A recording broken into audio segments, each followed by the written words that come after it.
Students, welcome back to Blackboard Chemistry channel.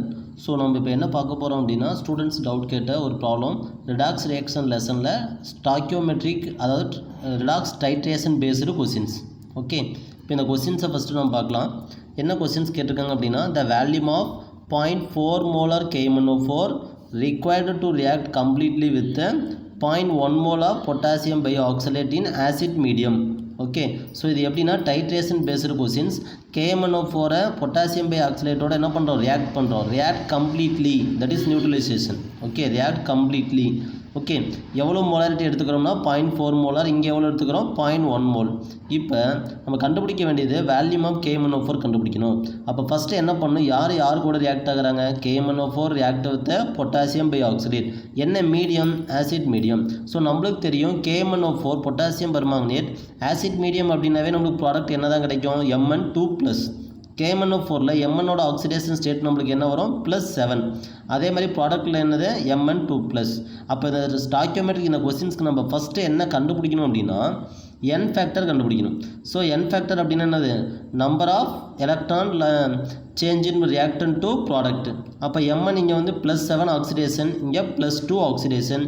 அப்போ சார்ஜோட difference எவ்வளோ நம்மளுக்கு 5. அப்போ KMnO4ஓட n ஃபேக்டர் வேல்யூ எவ்வளோனா நம்மளுக்கு 5. ஓகே, அடுத்து பொட்டாசியம் பை ஆக்சலேட் எடுத்துக்கிறோம். இது எப்படி ஸ்ப்ளிட் ஆகும் அப்படின்னா K plus HC2O4 to C2O4 minus. Otherwise சிம்பிளாக நம்ம எப்படி சொல்லலாம்னா C2O4 2 மைனஸ் அப்படின்னு எடுத்துக்கலாம். இந்த ஆக்சலேட் அயான் அசிடிக் மீடியத்தில் என்னவா கன்வெர்ட் ஆகும் அப்படின்னா கார்பன் டை ஆக்சைடாக கன்வெர்ட் ஆகும். அப்போ இங்கே கார்பனுடைய ஆக்சிடேஷன் ஸ்டேட் கண்டுபிடிக்கிறோம். எவ்வளோ கார்பன் இருக்குது 2.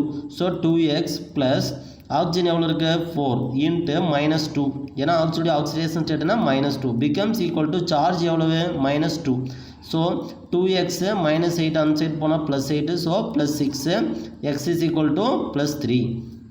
அதே மாதிரி இந்த சைடு கார்பன், ஒரு கார்பனுடைய ஆக்சிடேஷன் ஸ்டேட் என்ன வரும் நம்மளுக்கு +4. ஏன்னா இங்கே ஆக்சிஜன் 2 இருக்குது, -4னா இது +4. அப்போ x +4. இப்போ n ஃபேக்டர் கண்டுபிடிக்கிறோம். n ஃபேக்டர் கண்டுபிடிக்கும் போது ரெண்டு சைடும் ஸ்பீசிஸ் வந்து என்னவாக இருக்கணும், பேலன்ஸாக இருக்கணும். இப்போ இங்கே கார்பன் 2 இருக்குது, ஆனால் இங்கே நார்மலாக என்ன தான் இருக்குது, ஒன்றே தான் இருக்குது. அப்போ பேலன்ஸ் பண்ண என்ன பண்ணுறோம், 2 போட்டுக்கிறோம். அப்போ 2 இன்ட்டு ஒரு கார்பனுடைய ஆக்சிடேஷன் ஸ்டேட் இங்கே எவ்வளவு +3. ஓகே, அப்போ 2 இன்ட்டு +3 +6. இங்கே ஒரு கார்பனுடைய ஆக்சிடேஷன் ஸ்டேட்டை +4. அப்போ 2 இன்ட்டு +4 +8. இப்போ டிஃப்ரென்ஸ் எவ்வளவு 8 - 6 2. அப்போ KMnO4ஓட n ஃபேக்டர் 5, பொட்டாசியம் பை ஆக்சலேட்டோட n ஃபேக்டர் 2. இப்போ நம்ம நெக்ஸ்ட் பார்க்கலாம். KMnO4 react with potassium by oxalate, ரைட்டா. இப்போ இதோட n ஃபேக்டர் எவ்வளவு 2, இதோட n ஃபேக்டர் எவ்வளவு 5.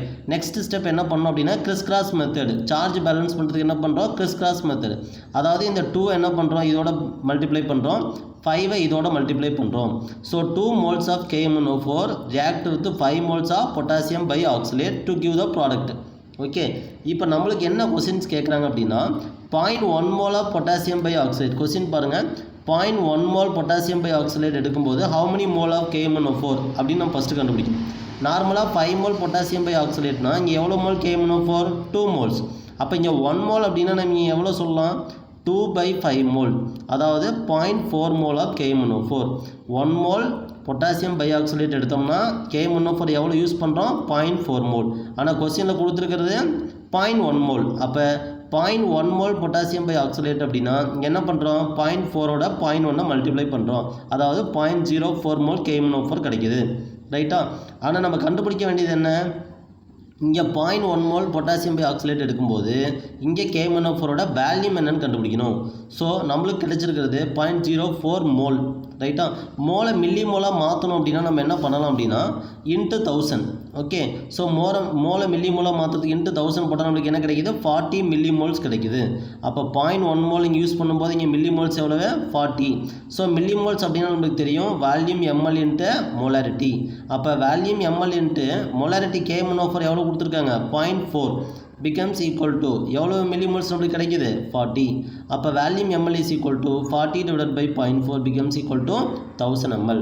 ஸோ சிம்பிள் கொஸ்டின்ஸ், இந்த மாதிரி கொஸ்டின்ஸ் நம்மளுக்கு எக்ஸாமில் கேட்டிருக்காங்க, கேட்குறதுக்கு சான்சஸ் இருக்குது.